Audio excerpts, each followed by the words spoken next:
Baik, terima kasih Ibu Ketua. Pimpinan yang saya hormati, Pak Menteri beserta jajarannya dan seluruh anggota Komisi 4 yang saya banggakan. Pertama, saya merasa bangga karena statement Ibu Ketua kemarin setelah meninjau lapangan itu ibaratnya bisa menenangkan atau bisa memadamkan. Ibaratnya kalau ada kebakaran itu rakyat sudah mulai tenang, statement itu. Namun setelah saya mendengarkan penjelasan Pak Menteri, ini harapan saya juga jangan sampai mengecewakan statement daripada Bu Ketua kami.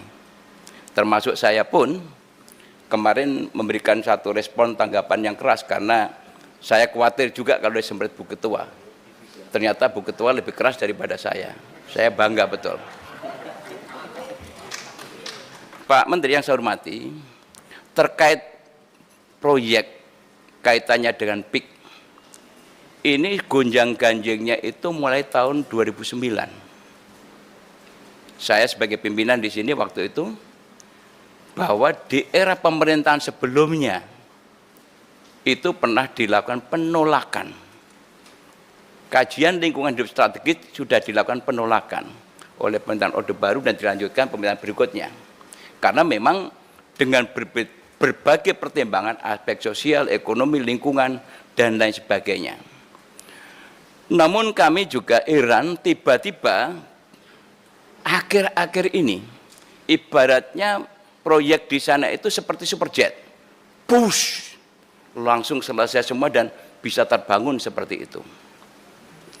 Dan kedua, yang paling mengejutkan itu adalah ketika terjadi pemagaran yang sudah begitu panjang.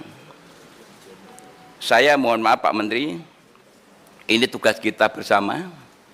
Saya tidak akan istilahnya marah kepada Pak Menteri, tapi kekecewaan saya sebagai wakil rakyat Pak. Bapak tidak menunjukkan keseriusan dalam persoalan ini. Yang awalnya Pak Prabowo Subianto, presiden yang kita pilih, itu telah membuat statement dan memerintahkan kepada TNI Angkatan Laut dan kepada Panglima TNI. Sebetulnya itu tidak perlu terjadi kalau Bapak dan aparatnya sadar tugas dan fungsi pokoknya. Undang-undang yang kami buat sudah cukup banyak.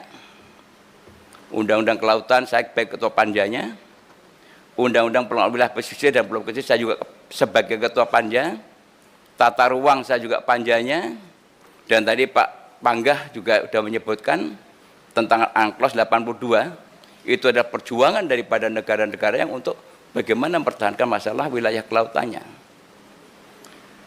Ini satu pertanyaan yang juga menggelitik kami bahwa ketika Bapak Presiden sudah memerintahkan seperti itu, Bapak masih berkilah untuk jangan dibongkar dulu, padahal Saudara Ipung sudah turun ke sana melakukan penyegelan. Itu juga menyejukkan sementara, tetapi akhirnya rakyat kecewa lagi karena Saudara Ipung tidak menindaklanjuti apa yang telah ditemukan. Oleh karena itu kalau bicara alat bukti, kalau kita baca dalam undang-undang, itu penyegelan dan foto pengakuan masyarakat itu sudah bisa merupakan alat bukti. Mohon maaf Pak Sekjen, kalau saya salah karena harus banyak belajar tentang hukum dengan Bapak. Dan kedua, juga yang terkait dengan masalah yang tadi Pak Sekjen sampaikan. Kalau memang KKP tidak punya kewenangan, negeri ini tidak berdiri sendiri Pak. Ada kepolisian, kanan kiri Bapak polisi semua, jenderal-jenderal. Harusnya paham kenapa tidak lakukan itu. Kenapa sampai Pak Prabowo marah begitu keras dan sampai statement TNI Angkatan Laut yang mengatakan saya tegak lurus secara vertikal kepada Presiden. Tidak ada kanan kiri. Saya salut kepada TNI Angkatan Laut. Boleh kita katakan bravo untuk Angkatan Laut.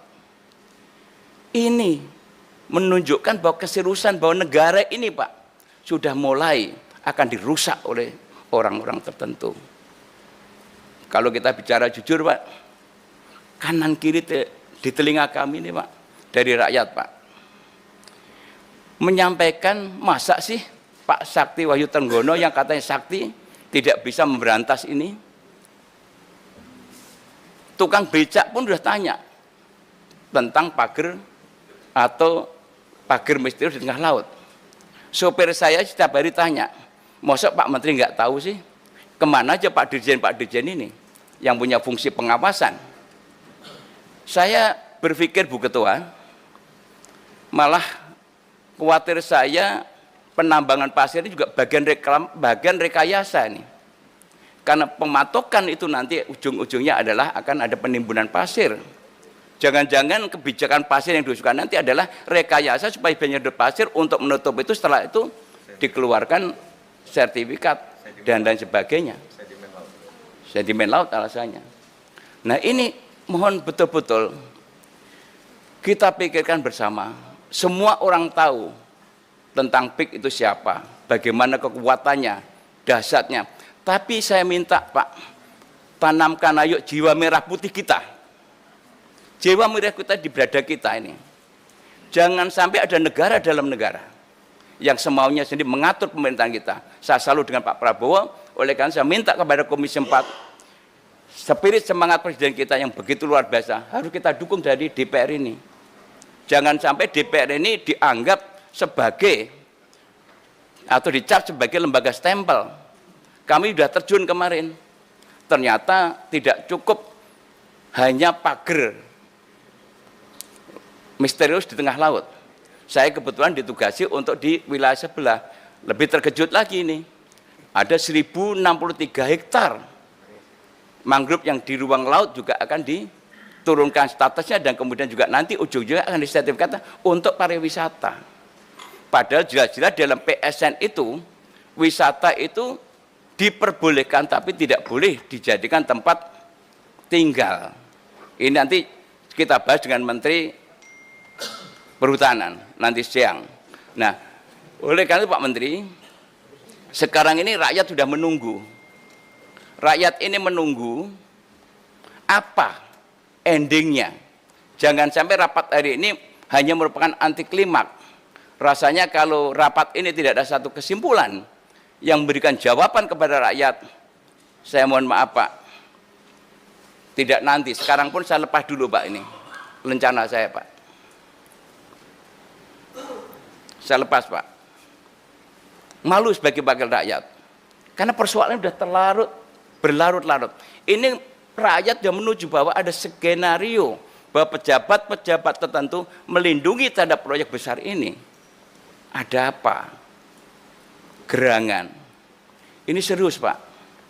Oleh karena itu, ayo kita sama-sama, mumpung Presiden kita semangat, harapan saya DPR sudah semangat, kemarin setelah paripurna kita diterjunkan ke lapangan, Pak Menteri juga harus sama-sama semangat.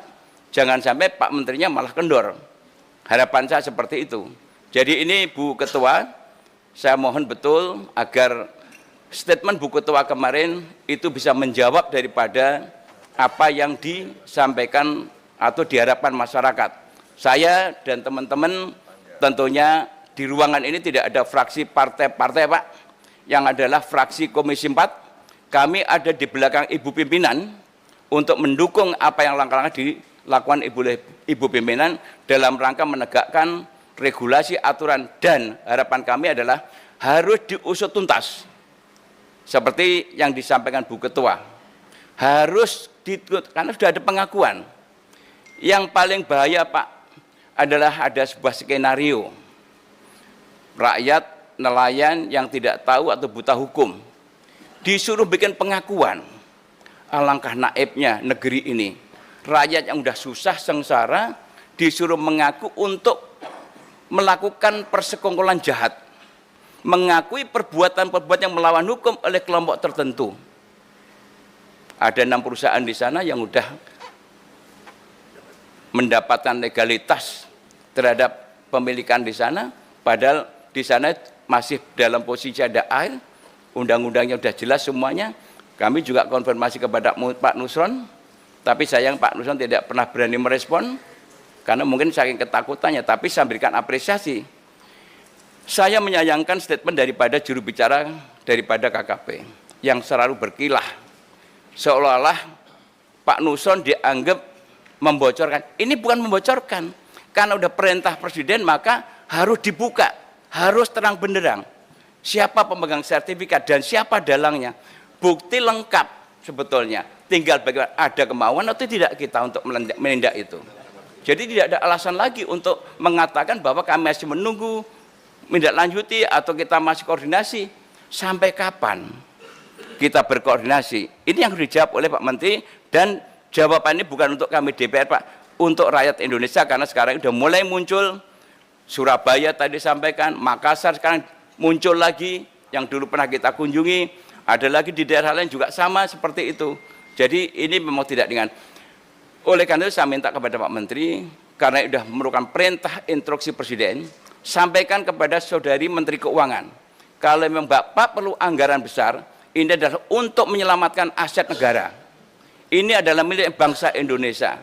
Jadi tolong tidak usah takut dengan Menteri Keuangan, karena ini Bapak menyelamatkan aset negara. Jadi itu yang kami sampaikan, kami tetap akan bersama-sama untuk menyelesaikan masalah ini, namun saya harapkan Bapak berserta aparaturnya harus lebih serius daripada kami yang ada di ruangan ini. Demikian, terima kasih. Assalamualaikum warahmatullahi wabarakatuh.